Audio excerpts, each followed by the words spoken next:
ನಮಸ್ಕಾರ, ನೀವು ನೋಡ್ತಾ ಇರೋದು CJ Karnataka news. Cyber police ಠಾಣೆ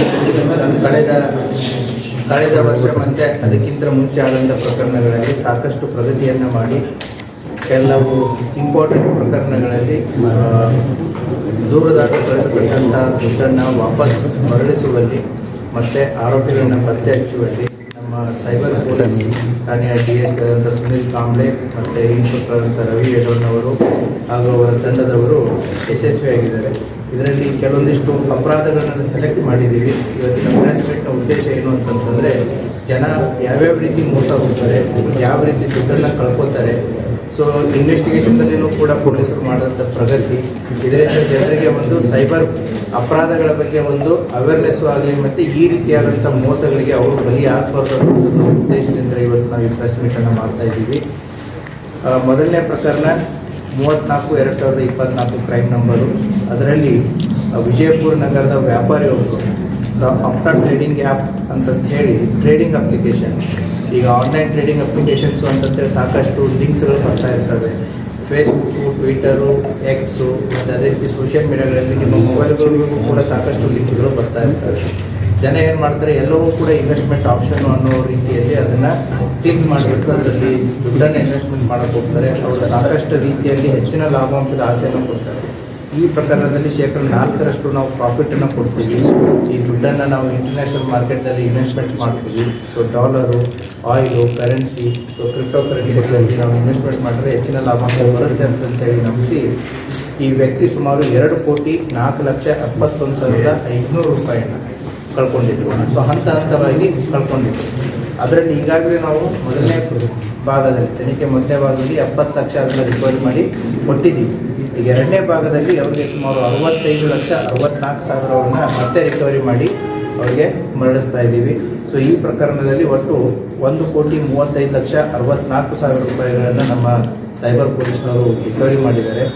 ಅದೇ ರೀತಿ ಕೂಡ ಜಲನಗರ ಪೊಲೀಸ್ ಠಾಣೆಯಲ್ಲಿ ಕ್ರೈಮ್ ನಂಬರ್ ಡೈವರ್ಸ್ ಆಗಿತ್ತು. ಹಾಗಾಗಿ ಡೈವರ್ಸ್ ಮೆಟ್ರಿಮೋನಿಯಲ್ಲಿ ಇನ್ನು ಹುಡುಗಿಗೋಸ್ಕರ ಹುಡುಕಾಟ ಮಾಡ್ತಿರ್ಬೇಕಾದ್ರೆ ಒಂದು ಕಾಂಟ್ಯಾಕ್ಟ್ ಇರುತ್ತೆ. ಆ ಕಾಂಟ್ಯಾಕ್ಟನ್ನು ವಿತೌಟ್ ಆ ವ್ಯಕ್ತಿ ಯಾರು, ಅಪೋಸಿಟ್ ಮಹಿಳೆ ಯಾರು ಅಥವಾ ವ್ಯಕ್ತಿ ಯಾರು ಅನ್ನೋದನ್ನು ತಿಳಿಯಲಾರದೇ ಸೋಷಿಯಲ್ ಮೀಡಿಯಾದಲ್ಲಿನೇ ಚಾಟ್ ಮಾಡಿ ಆ ಒಂದು ನಂಬಿಕೆಯನ್ನು ಗಳಿಸ್ಕೊಂಡು ಸುಮಾರು 2,15,50,000 ದುಡ್ಡನ್ನು ಕಳ್ಕೊಂಡಿದ್ದಾರೆ. ಸೊ ಆ ಹಿನ್ನೆಲೆಯಲ್ಲಿ ನಮ್ಮ ಸೈಬರ್ ಪೊಲೀಸ್ ಠಾಣೆಯಲ್ಲಿ ಕ್ರೈಮ್ ನಂಬರ್ 4/25 ಪ್ರಕರಣ ದಾಖಲಾಗಿತ್ತು. ಆ ಹಿನ್ನೆಲೆಯಲ್ಲಿ ಈಗಾಗಲೇ 25,11,000 ರಿಕವರಿ ಆಗಿದೆ ಮೊದಲನೇ ಹಂತದಲ್ಲಿ. ಇನ್ನೂ ಕೂಡ ಇದರಲ್ಲಿ ಪ್ರಕರಣ ತನಿಖೆಯಲ್ಲಿದೆ. ಮುಂದಿನ ಬರುವಂಥ ದಿನಗಳಲ್ಲಿ ಹೆಚ್ಚಿನ ಅಮೌಂಟ್ ಇದರಲ್ಲಿ ರಿಕವರಿ ಆಗಿದ್ರೆ ನಾವು ಯಾಕೆ ಈ ಕೇಸನ್ನು ತಗೊಂಡಿದ್ದೀವಿ ಅಂದರೆ ಯಾವ ರೀತಿ ಜನ ಮೋಸ ಹೋಗ್ತಾ ಇದ್ದಾರೆ ಅನ್ನೋದನ್ನು ಜನರಿಗೆ ಗಮನಕ್ಕೆ ತರೋಣ ಅಂತ. ದೆನ್ ಅದೇ ರೀತಿ 4ನೇ ಪ್ರಕರಣ ನಮ್ಮ ಜಿಲ್ಲೆಯಲ್ಲಿ ಆಗಿರೋದು ಸೈಬರ್ ಪೊಲೀಸ್ ಠಾಣೆ ಪ್ರಕರಣ ಸಂಖ್ಯೆ 17/25.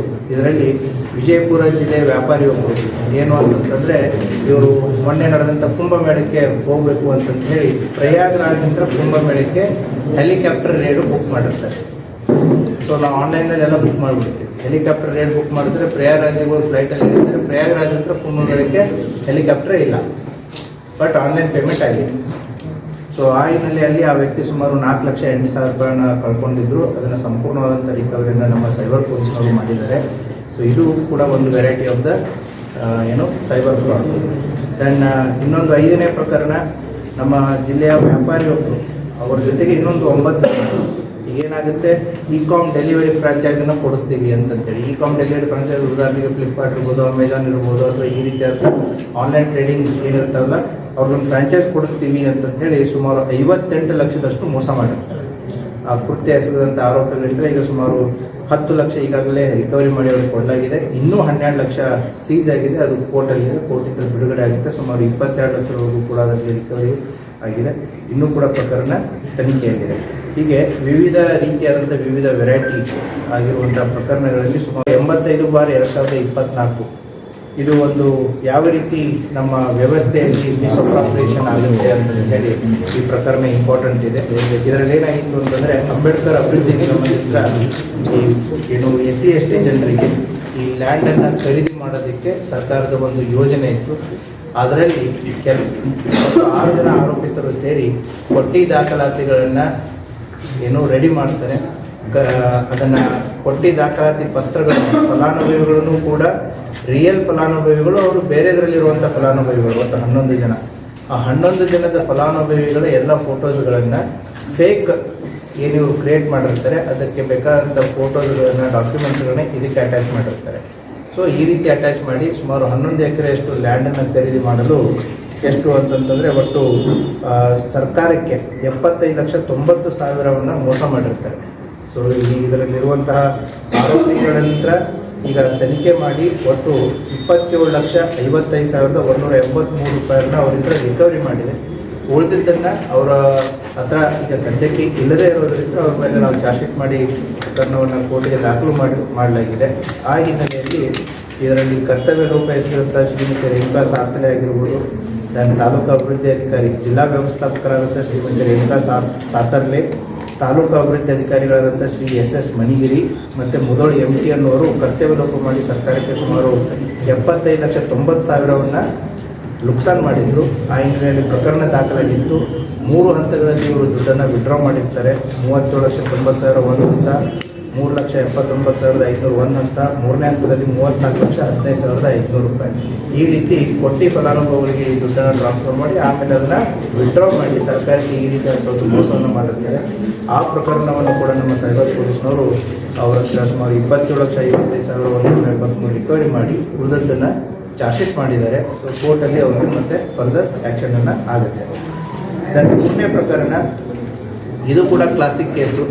ಏನು ಅಂತಂತಂದರೆ ನಮ್ಮ ಜಿಲ್ಲೆಯಲ್ಲಿ ಒಬ್ಬರು ವೈದ್ಯರೊಬ್ಬರು ಅವ್ರದ್ದು ಕೂಡ ಸೈಬರ್ ಪೊಲೀಸ್ ಠಾಣೆ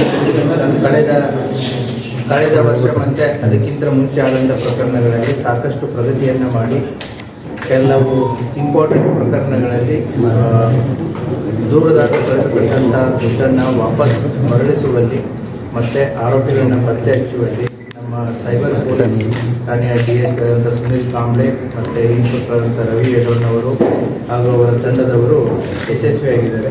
ಇದರಲ್ಲಿ ಕೆಲವೊಂದಿಷ್ಟು ಅಪರಾಧಗಳನ್ನು ಸೆಲೆಕ್ಟ್ ಮಾಡಿದ್ದೀವಿ. ಇವತ್ತಿನ ಪ್ರೆಸ್ ಮೀಟ್ನ ಉದ್ದೇಶ ಏನು ಅಂತಂತಂದರೆ ಜನ ಯಾವ್ಯಾವ ರೀತಿ ಮೋಸ ಹೋಗ್ತಾರೆ, ಯಾವ ರೀತಿ ದುಡ್ಡನ್ನು ಕಳ್ಕೊತಾರೆ. ಸೊ ಇನ್ವೆಸ್ಟಿಗೇಷನ್ದಲ್ಲಿಯೂ ಕೂಡ ಪೊಲೀಸರು ಮಾಡಿದಂಥ ಪ್ರಗತಿ, ಇದರಿಂದ ಜನರಿಗೆ ಒಂದು ಸೈಬರ್ ಅಪರಾಧಗಳ ಬಗ್ಗೆ ಒಂದು ಅವೇರ್ನೆಸ್ಸು ಆಗಲಿ ಮತ್ತು ಈ ರೀತಿಯಾದಂಥ ಮೋಸಗಳಿಗೆ ಅವರು ಬಲಿ ಆಗಬಾರ್ದು ಅನ್ನೋ ಉದ್ದೇಶದಿಂದ ಇವತ್ತು ನಾವು ಈ ಪ್ರೆಸ್ ಮೀಟನ್ನು ಮಾಡ್ತಾ ಇದ್ದೀವಿ. ಮೊದಲನೇ ಪ್ರಕರಣ 34/2024 ಕ್ರೈಮ್ ನಂಬರು. ಅದರಲ್ಲಿ ವಿಜಯಪುರ ನಗರದ ವ್ಯಾಪಾರಿ ಒಬ್ಬರು ಅಪ್ಟಾ ಟ್ರೇಡಿಂಗ್ ಆ್ಯಪ್ ಅಂತ ಹೇಳಿ ಟ್ರೇಡಿಂಗ್ ಅಪ್ಲಿಕೇಶನ್, ಈಗ ಆನ್ಲೈನ್ ಟ್ರೇಡಿಂಗ್ ಅಪ್ಲಿಕೇಶನ್ಸು ಅಂತಂದರೆ ಸಾಕಷ್ಟು ಲಿಂಕ್ಸ್ಗಳು ಬರ್ತಾ ಇರ್ತವೆ. ಫೇಸ್ಬುಕ್ಕು, ಟ್ವಿಟರು, ಎಕ್ಸು ಮತ್ತು ಅದೇ ರೀತಿ ಸೋಷಿಯಲ್ ಮೀಡಿಯಾಗಳಲ್ಲಿ ನಿಮ್ಮ ಮೊಬೈಲ್ಗಳಿಗೂ ಕೂಡ ಸಾಕಷ್ಟು ಲಿಂಕ್ಗಳು ಬರ್ತಾ ಇರ್ತವೆ. ಜನ ಏನು ಮಾಡ್ತಾರೆ, ಎಲ್ಲವೂ ಕೂಡ ಇನ್ವೆಸ್ಟ್ಮೆಂಟ್ ಆಪ್ಷನ್ ಅನ್ನೋ ರೀತಿಯಲ್ಲಿ ಅದನ್ನು ಕ್ಲಿಕ್ ಮಾಡಿಬಿಟ್ಟು ಅದರಲ್ಲಿ ದುಡ್ಡನ್ನು ಇನ್ವೆಸ್ಟ್ಮೆಂಟ್ ಮಾಡೋಕ್ಕೆ ಹೋಗ್ತಾರೆ. ಅವರು ಸಾಕಷ್ಟು ರೀತಿಯಲ್ಲಿ ಹೆಚ್ಚಿನ ಲಾಭಾಂಶದ ಆಸೆಯನ್ನು ಕೊಡ್ತಾರೆ. ಈ ಪ್ರಕರಣದಲ್ಲಿ 4% ನಾವು ಪ್ರಾಫಿಟನ್ನು ಕೊಡ್ತೀವಿ. ಈ ದುಡ್ಡನ್ನು ನಾವು ಇಂಟರ್ನ್ಯಾಷನಲ್ ಮಾರ್ಕೆಟಲ್ಲಿ ಇನ್ವೆಸ್ಟ್ಮೆಂಟ್ ಮಾಡ್ತೀವಿ. So dollar, oil, currency, so crypto ಕರೆನ್ಸಿಗಳಲ್ಲಿ ನಾವು ಇನ್ವೆಸ್ಟ್ಮೆಂಟ್ ಮಾಡಿದ್ರೆ ಹೆಚ್ಚಿನ ಲಾಭಾಂಶ ಬರುತ್ತೆ ಅಂತೇಳಿ ನಂಬಿಸಿ ಈ ವ್ಯಕ್ತಿ ಸುಮಾರು 2,04,71,500 ರೂಪಾಯಿನ ಕಳ್ಕೊಂಡಿದ್ರು. ಸೊ ಹಂತವಾಗಿ ಕಳ್ಕೊಂಡಿದ್ರು. ಅದರಲ್ಲಿ ಈಗಾಗಲೇ ನಾವು ಮೊದಲನೇ ಭಾಗದಲ್ಲಿ ತನಿಖೆ ಮೊದಲನೇ ಭಾಗದಲ್ಲಿ 70 ಲಕ್ಷ ಅದನ್ನು ರಿಕವರಿ ಮಾಡಿ ಕೊಟ್ಟಿದ್ದೀವಿ. ಈಗ ಎರಡನೇ ಭಾಗದಲ್ಲಿ ಅವರಿಗೆ ಸುಮಾರು 65,64,000 ಮತ್ತೆ ರಿಕವರಿ ಮಾಡಿ ಅವರಿಗೆ ಮರಳಿಸ್ತಾ ಇದ್ದೀವಿ. ಸೊ ಈ ಪ್ರಕರಣದಲ್ಲಿ ಒಟ್ಟು 1,35,64,000 ರೂಪಾಯಿಗಳನ್ನು ನಮ್ಮ ಸೈಬರ್ ಪೊಲೀಸ್ನವರು ರಿಕವರಿ ಮಾಡಿದ್ದಾರೆ. ಅದೇ ರೀತಿ ಕೂಡ ಜಲನಗರ ಪೊಲೀಸ್ ಠಾಣೆಯಲ್ಲಿ ಕ್ರೈಮ್ ನಂಬರ್ 5 ಪ್ರಕರಣಗಳಲ್ಲಿ ನಮ್ಮ ಸೈಬರ್ ಪೊಲೀಸ್ ಠಾಣೆಯ ಅಧಿಕಾರಿ ಮತ್ತು ಸಿಬ್ಬಂದಿ ವರ್ಗದವರು ಸುಮಾರು 1,32,38,183 ರೂಪಾಯಿಯನ್ನು ದೂರುದಾರರಿಗೆ ಮರಳಿಸಿದ್ದಾರೆ. ಸೊ ಆ ಹಿನ್ನೆಲೆಯಲ್ಲಿ ಜಿಲ್ಲಾ ಪೊಲೀಸ್ ಪರವಾಗಿ ಅವರಿಗೆಲ್ಲರಿಗೂ ಕೂಡ ಅಭಿನಂದನೆಗಳನ್ನು ಸಲ್ಲಿಸುತ್ತೆ. ಅದರ ಜೊತೆಗೆ ಕೂಡ ಜಿಲ್ಲೆಯ ಜನರಿಗೆ ಯಾವ ರೀತಿ ತಾವು ಮೋಸ ಹೋಗಬಾರ್ದು, ಯಾವ ರೀತಿಯಾದಂಥ ಪ್ರಿಕಾಷನ್ಸನ್ನು ತಾವು ತಗೋಬೇಕಾಗುತ್ತೆ ಅನ್ನೋದನ್ನು ಕೂಡ ಅವರು ಗಮನಕ್ಕೆ ತರ್ತಾ ಇದ್ದೀನಿ.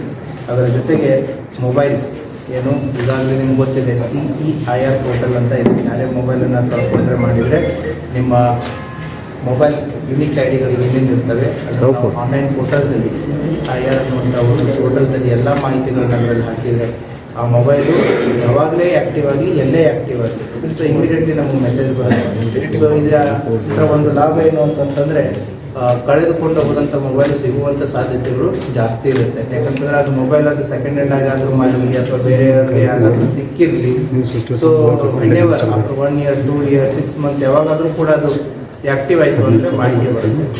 ತೊಗೊಂಡವ್ನು ಕಳ್ಳನೇ ಇರಬೇಕಂತ ತೊಗೊಂಡೋಗಿ ಬೇರೆಯವ್ರು ಸೆಕೆಂಡ್ ಪಾರ್ಟಿ ಮಾರಿರ್ತಾರೆ, ಥರ್ಡ್ ಪಾರ್ಟಿ ಮಾರಿರ್ತಾರೆ, ಫೋರ್ತ್ ಪಾರ್ಟಿ ಮಾರಿರ್ತಾರೆ, ಅವ್ರು ಇನ್ನೋಸೆಂಟ್ ಇರ್ತಾರೆ. ಅವ್ರಿಗೆ ಇದು ಯಾವಾಗ ಕಳ್ಳತನ ಆಗಿರೋದು ಅಥವಾ ಇದು ಮಿಸ್ ಆಗಿರೋದು ಅಥವಾ ರಾಬರಿ ಆಗಿರುವಂಥ ಮೊಬೈಲ್ ಫೋನ್ ಅಂತ ಗೊತ್ತಾಗುತ್ತೆ, ಅವರು ಅದನ್ನು ವಾಪಸ್ ಕೊಡ್ತಾರೆ. ಸೊ ಇದು ಒಂದು ರೀತಿ ಜನಸ್ನೇಹಿ ಪೊಲೀಸ್ ಭಾಗನೇ CIR ಪೋರ್ಟಲ್ ಅನ್ನೋದು. ಸೊ ಆ ಹಿನ್ನೆಲೆಯಲ್ಲಿ ಸೈಬರ್ ಪೊಲೀಸ್ ಠಾಣೆಯಲ್ಲಿ ಸುಮಾರು 10 ಮೊಬೈಲ್ಗಳನ್ನು ರಿಕವರಿ ಮಾಡಿ ಅವರ ವಾರಸುದಾರರಿಗೂ ಕೂಡ ಕೊಡುತ್ತಾ ಇದ್ದಾರೆ. ಹೀಗಾಗಿ ಒಟ್ಟು 2,40,000 ಮೊಬೈಲ್ ಆಗಿರ್ಬೋದು ಮತ್ತು ಈ 5 ಪ್ರಕರಣಗಳಲ್ಲಿ ವಸೂಲಿ ಮಾಡಿದಂಥ ಸುಮಾರು 1,32,32,183 ರೂಪಾಯಿಯನ್ನು ಇವತ್ತು ನಾವು ಅವ್ರ ವಾರಸುದಾರರಿಗೆ ವಾಪಸ್ ಮರಳಿಸ್ತಾ ಇದ್ದೀವಿ. ಆ ಹಿನ್ನೆಲೆಯಲ್ಲಿ ಈ ಪ್ರೆಸ್ ಮೀಟನ್ನು ಕರೆದಿದ್ದು ತಮಗೆಲ್ಲರಿಗೂ ಧನ್ಯವಾದಗಳು. ಸರ್, ಈ ಅಂಬೇಡ್ಕರ್ ಎಂಬ ಕೇಸಲ್ಲಿ ಸರ್ ಈ ಖಾಸಗಿ ವ್ಯಕ್ತಿಗಳ ಮೇಲೆ ಏನಾದರೂ ಕೇಸ್ ಆಗಿದೆ, ಅವ್ರು ಏನಾದರೂ ಸಿಕ್ಕಿದ್ದಾರಾ? ಹೌದು. ಮತ್ತೆ ಈ ಡೂಪ್ಲಿಕೇಟ್ ಹೆಂಗೆ ಮಾಡ್ತಾರೆ? ಸರ್ಕಾರದ ಒಂದು ಯೋಜನೆ, ಫಲಾನುಭವಿಗಳು SC/ST ಜನಾಂಗದ ಏನು ಇರ್ತಾರೆ ಅವರಿಗೆ ಭೂಮಿಯನ್ನು ಖರೀದಿ ಮಾಡಿ ಕೊಡುವಂಥದ್ದು, ಭೂರಹಿತರಿಗೆ ಅದನ್ನು ಭೂ ಖರೀದಿಯನ್ನು ಮಾಡಿಕೊಡುವಂಥದ್ದು ಅಂಬೇಡ್ಕರ್ ಅಭಿವೃದ್ಧಿ ನಿಗಮದಲ್ಲಿ ಒಂದು ಯೋಜನೆ ಇದೆ. 2018ರಿಂದ ಇದು ಜಾರಿಯಲ್ಲಿ. ಸೊ ಆ ಸಂದರ್ಭದಲ್ಲಿ ಈ 3 ಅಧಿಕಾರಿಗಳು, ಈಗ ನಾನು ಹೇಳಿದೆ ರೇಣುಕಾ ಸಾತರ್ಲೆ, ಸಾಹೇಬಣ್ಣ ಮಣಿಗಿರಿ ಅಂತಂತೇಳಿ ಮತ್ತು MT ಮುದೋಳ್ ಅಂತಂತ, ಇವ್ರ ಜೊತೆಗೆ ಇನ್ನೊಂದು 3 ಜನ ಶಾಮೀಲಾಗಿದ್ದಾರೆ. ಅದು ನಿಮ್ಮ ಡೀಟೇಲ್ಸ್ ಕೊಡ್ತೀನಿ ನಾನು. ಸರ್ ಏನಿದ್ರು ಸರ್ ಅದೇ ಡೀಟೇಲ್ಸ್ ಕೊಡ್ತೀನಿ ನಾನು. ಸೊ ಪ್ರೆಸ್ ನೋಟಲ್ಲಿದೆ, ಅದನ್ನು ಕೊಡ್ತೀನಿ ಡೀಟೇಲ್. ಶರಣಪ್ಪ ಬ್ಯಾಡಿ ಅನ್ನೋರು ಮತ್ತು ಕಮಲಮ್ಮ ಮಾದರ್ ಅನ್ನೋರು, ರಾಣಪ್ಪ ಬ್ಯಾಡಿ ಅನ್ನೋರು ಕೂಡ ಇವ್ರ ಜೊತೆಗೆ ಸಾಥ್ ಕೊಟ್ಟರು. ಈಗ ಯಾವ ರೀತಿ ಆಗ್ತಂದರೆ ನಾನು ಒಂದು ಭೂಮಿಯನ್ನು ಖರೀದಿ ಮಾಡಬೇಕು, ಖರೀದಿ ಮಾಡಿ ಬೆನಿಫಿಷಿಯರ್ಸಿಗೆ ಕೊಡಬೇಕು. ಇವ್ರು ಏನು ಮಾಡಿದ್ದಾರೆ, ಒಂದು 11 ಜನ ಡಮ್ಮಿ ಕ್ಯಾಂಡಿಡೇಟ್ಸ್ ಅವರ ಹೆಸರಲ್ಲಿ ಡಾಕ್ಯುಮೆಂಟ್ಸ್ಗಳನ್ನು ಕ್ರಿಯೇಟ್ ಮಾಡಿದ್ದಾರೆ. ಸೊ ಇವರು ಬೆನಿಫಿಷಿಯರಿ ಅಂತ ತೋರಿಸ್ಕೊಳ್ಳೋದಕ್ಕೆ ಜೆನ್ಯೂನ್ ಇರುವಂಥ 11 ಜನರ ಡಾಕ್ಯುಮೆಂಟ್ಸ್ಗಳನ್ನ ಇದಕ್ಕೆ ಅಟ್ಯಾಚ್ ಮಾಡ್ತಾರೆ. ಸೊ ಅಟ್ಯಾಚ್ ಮಾಡಿಬಿಟ್ಟು ಇನ್ನು ಭೂಮಿ ಖರೀದಿ ಮಾಡಬೇಕಂತಂದ್ರೆ ದುಡ್ಡು ಬೇಕಲ್ಲ, ಆ ದುಡ್ಡನ್ನು ಈ ಫಲಾನುಭವಿಗಳ ಅಕೌಂಟ್ಸ್ಗಳಿಗೆ ಅಂತಂದರೆ ಫೇಕ್ ಅಕೌಂಟ್ಸ್ ಏನಿರುತ್ತೆ ಅವರಿಗೆ ಆ ದುಡ್ಡನ್ನು ಕಳಿಸಿದ್ರೆ ಅದನ್ನು ವಿಡ್ರಾ ಮಾಡಬೇಕು. ಅಂದರೆ ಡಾಕ್ಯುಮೆಂಟ್ಸ್ ಏನು ಬೇಕು ಎಲ್ಲ ಸಬ್ಮಿಟ್ ಮಾಡ್ದಂಗೆ ಆಯಿತು, ಸರ್ಕಾರದಿಂದ ಏನು ದುಡ್ಡು ವಿಡ್ರಾ ಮಾಡಬೇಕು ದುಡ್ಡು ವಿಡ್ರಾ ಮಾಡ್ದಂಗೆ ಆಯಿತು. ಬಟ್ ಇನ್ ರಿಯಾಲಿಟಿ ಏನಿದೆ, beneficiaries are on the ground is 0. ಖರೀದಿನೇ ಇಲ್ಲ ಭೂಮಿ ಖರೀದಿ. ಬಟ್ ಭೂಮಿ ಖರೀದಿ ಬೇರೆ ಬೆನಿಫಿಷರೀಸ್ ಏನಿದ್ದಾರೆ ಅವರ ದಾಖಲಾತಿಗಳನ್ನು, ಅವರ ಫೋಟೋಗಳನ್ನು ಇದಕ್ಕೆ ಅಟ್ಯಾಚ್ ಮಾಡಿದ್ದಾರೆ. ಸೊ ಪೇಪರ್ ವರ್ಕ್ ಪ್ರಕಾರ ಏನು ಬೇಕು ಅದು ಸರಿಯಾಗಿ ತೋರಿಸ್ತಾರೆ. ಸರ್ಕಾರದ ದುಡ್ಡು ಕೂಡ ಅವ್ರ ಅಕೌಂಟ್ಗಳಿಗೆ ಹೋದಂಗೆ ವಿಡ್ರಾ ಮಾಡಿದವರೆಲ್ಲರೂ ಕೂಡ ಯೂಸ್ ಮಾಡ್ಕೊಂಡಿರ್ತಾರೆ. ಈ ರೀತಿಯಾದಂಥ ಒಂದು ಕೇಸು. ಮತ್ತು ಈ ಕೇಸ್ ಈಗಾಗಲೇ ಇನ್ನೊಂದು CID ಇದೆ, ಲೋಕಾಯುಕ್ತದಲ್ಲಿ EDಯಲ್ಲೂ ಇದೆ, ಲೋಕಾಯುಕ್ತದಲ್ಲಿದೆ, ನಮ್ಮಲ್ಲಿದು ಒಂದು ಇದು ಕೂಡ ಚಾರ್ಜ್ ಇದೆ. ಸರ್, ಮೊದಲೇ ಈ ಕೇಸ್ ಸೈಬರ್ ಕ್ರೈಮ್ ಹೆಂಗೆ ಬರ್ತದೆ?